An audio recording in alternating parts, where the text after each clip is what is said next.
Em algumas aulas anteriores, vimos a definição de função inversa.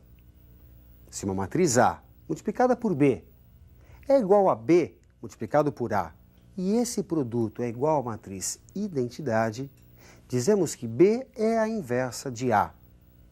A definição comumente não é prática.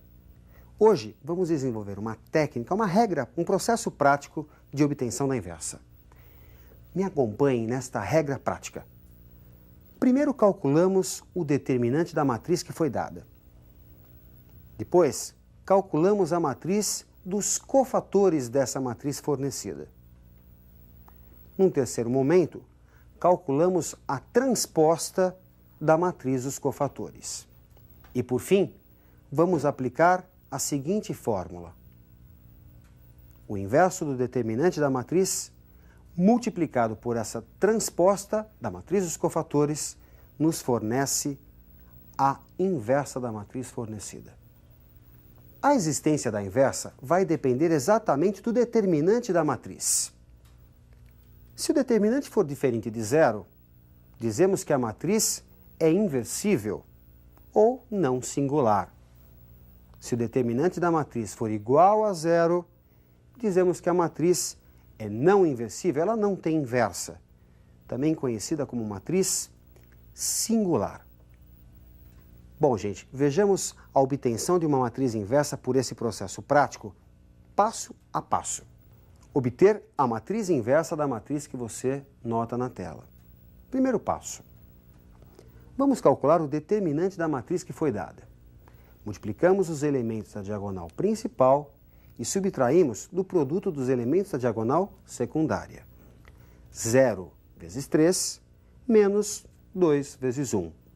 0 menos 2 menos 2, que por ser valor diferente de zero, mostra que essa matriz admite inversa.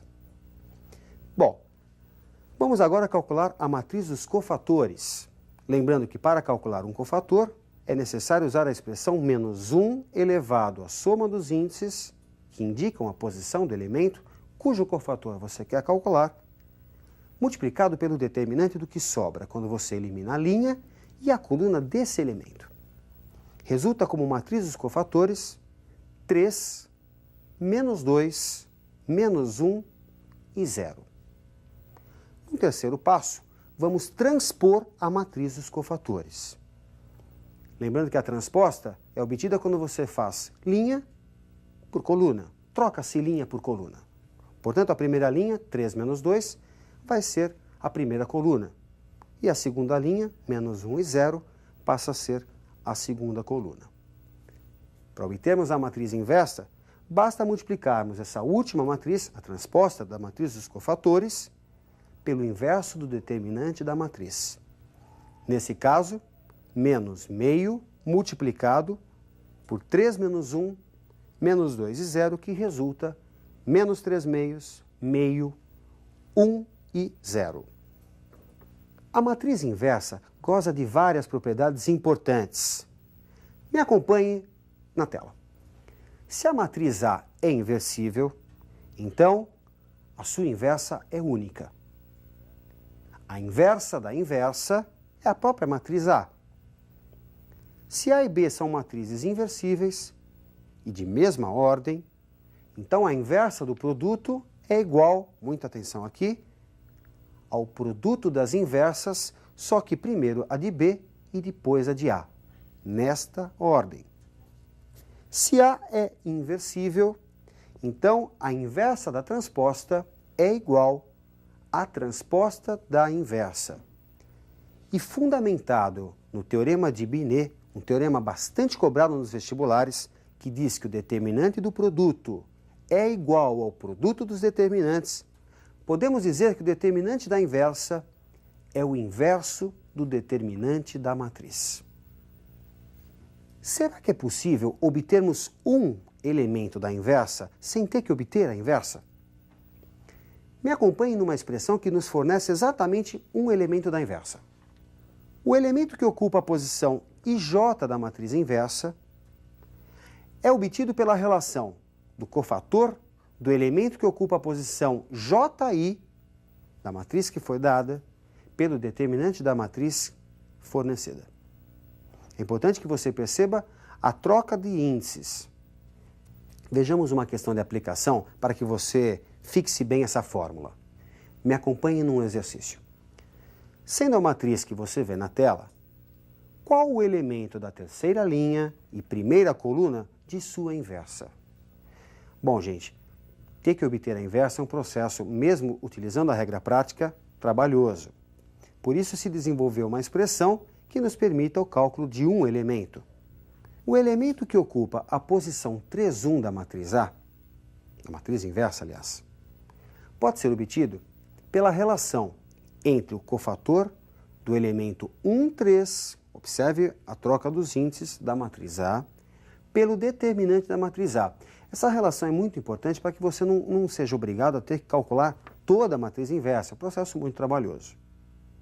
Vamos recordar a fórmula do cofator.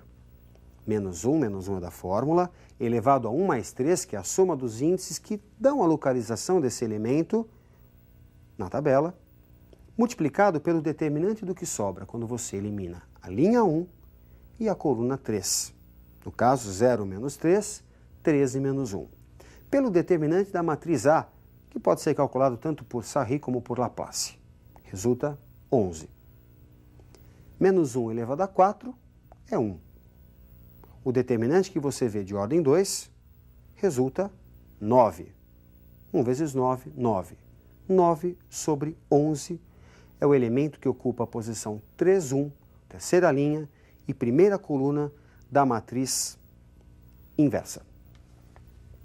Um sistema linear normal é aquele que possui o número de equações igual ao número de incógnitas. Me acompanhe num processo de resolução conhecido por Teorema de Cramer e que nos permite obter as soluções de um sistema normal. Qualquer sistema normal admite uma e uma só solução, dada por x1 igual a d1 sobre d, x2 igual a d2 sobre d, até xn igual a dn sobre d, onde d é o determinante do sistema, aquele formado pelos coeficientes que acompanham as incógnitas. E di é o determinante que se obtém de d, trocando-se a iésima coluna da matriz por B1, B2, B3 até Bn, que são os elementos da coluna independente. Para ficar mais claro o Teorema de Cramer, vejamos uma questão de aplicação feita passo a passo. Sabendo que x, y e z são números reais, e essa expressão que você vê, essa soma de quadrados, é igual a zero. Então, quanto vale a soma de x com y com z? Como x, y e z são números reais, para que uma soma de 3 quadrados resulte igual a zero, cada uma das parcelas precisa ser nula. Assim, 2x mais y menos z deve ser igual a zero, x menos y também deve ser igual a zero, e z menos 3 precisa ser igual a zero. Resulta um sistema equivalente, 2x mais y menos z igual a zero, x menos y igual a zero e z igual a 3. Vamos ao determinante do sistema. É o determinante formado pelos coeficientes que acompanham x, y e z. Portanto, 2, 1, menos 1, 1 menos 1 e 0, 0, 0 e 1. Se você usar a regra de Sarri ou o teorema de Laplace, vai encontrar para esse determinante o valor menos 3. Ele que é chamado de determinante do sistema. Muita atenção agora, vamos ao cálculo do dx. A partir do determinante anterior, tira-se a coluna do x e coloca-se a coluna independente. No caso, 0, 0 e 3. Calculando este determinante por Sarri ou por Laplace, temos que dx é igual a menos 3. E resulta para o x, menos 3 dividido por menos 3. 1. Vamos ao cálculo do dy. Retira-se do determinante do sistema a segunda coluna e coloca-se a coluna independente, 003. Após o cálculo deste outro determinante, resulta dy também igual a menos 3. E o y ficará igual a menos 3 dividido por menos 3, que também dá 1. Vamos ao cálculo do dz. Retira-se do determinante do sistema a terceira coluna e vamos entrar com a coluna independente, 003. Aplicando uma das técnicas que já foram citadas, você vai encontrar para o dz menos 9. E z fica igual a menos 9 dividido por menos 3. Resulta z igual a 3. E a solução desse sistema fica 1, 1 e 3.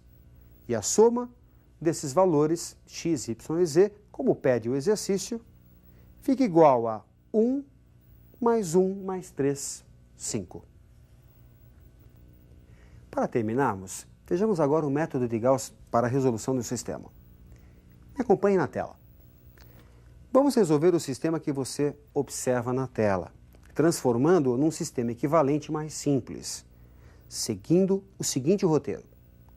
Para obtermos B2, multiplique a primeira equação, A1, por menos 1 e adicione o resultado a B1.